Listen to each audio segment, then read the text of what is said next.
বাংলাদেশের জনপ্রিয় অভিনেত্রী তানজিন তিশার বিরুদ্ধে প্রতারণা ও বিশ্বাসভঙ্গের অভিযোগে মামলা দায়ের করেছে অনলাইন ভিত্তিক ফ্যাশন হাউস অ্যাপোনিয়া। বুধবার ঢাকার চিফ মেট্রোপলিটন ম্যাজিস্ট্রেট আদালতের 18 নম্বর কোর্টে দণ্ডবিধির 420 ও 406 ধারায় মামলাটি দায়ের করেন প্রতিষ্ঠানের নির্বাহী কর্মকর্তা আমিনুল ইসলাম। মামলার অভিযোগে বলা হয়েছে, তানজিন তিশা অ্যাপোনিয়ার কাছ থেকে একটি শাড়ি গ্রহণ করেন প্রচারণার উদ্দেশ্যে, কিন্তু পরবর্তীতে প্রতিশ্রুতি অনুযায়ী কোনো প্রচারণা করেননি এবং শাড়িটির মূল্য পরিশোধ করেননি। এমনকি ফ্যাশন হাউসটির সঙ্গে যোগাযোগও বন্ধ করে দেন তিনি। অভিযোগ অনুযায়ী শাড়িটির দাম ছিল 28,800 টাকা। অ্যাপোনিয়া কর্তৃপক্ষ দাবি করেছে, ঘটনাটি শুধু চুক্তিভঙ্গ নয়, বরং সরাসরি প্রতারণার শামিল। তবে তানজিন তিশার পক্ষ থেকে ভিন্ন দাবি উঠে এসেছে। সংবাদ মাধ্যম থেকে যোগাযোগের চেষ্টা করা হলেও তিনি কোনো মন্তব্য দেননি।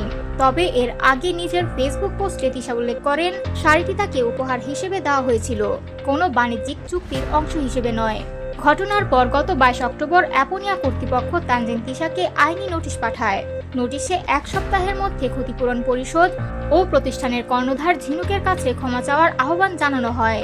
নির্ধারিত সময় শেষ হলেও তিশার পক্ষ থেকে কোনো জবাব না পাওয়ায় প্রতিষ্ঠানটি আইনের আশ্রয় নেয়। এরপর প্রতারণা ও বিশ্বাসভঙ্গের অভিযোগে মামলা দায়ের করা হলে ম্যাজিস্ট্রেট জুয়েল রানা মামলাটি আমলে নিয়ে গোয়েন্দা পুলিশকে তদন্তের নির্দেশ দেন। তিশার বিরুদ্ধে এই অভিযোগ প্রমাণিত হলে তার বিরুদ্ধে আইনি ব্যবস্থা নেওয়া হতে পারে। তবে এখনো পর্যন্ত অভিনেত্রীর আনুষ্ঠানিক প্রতিক্রিয়া পাওয়া যায়নি। এই ঘটনায় বিনোদন অঙ্গনে ব্যাপক আলোচনার সৃষ্টি হয়েছে এবং অনেকেই এখন নজর রাখছেন মামলার পরবর্তী অগ্রগতির দিকে।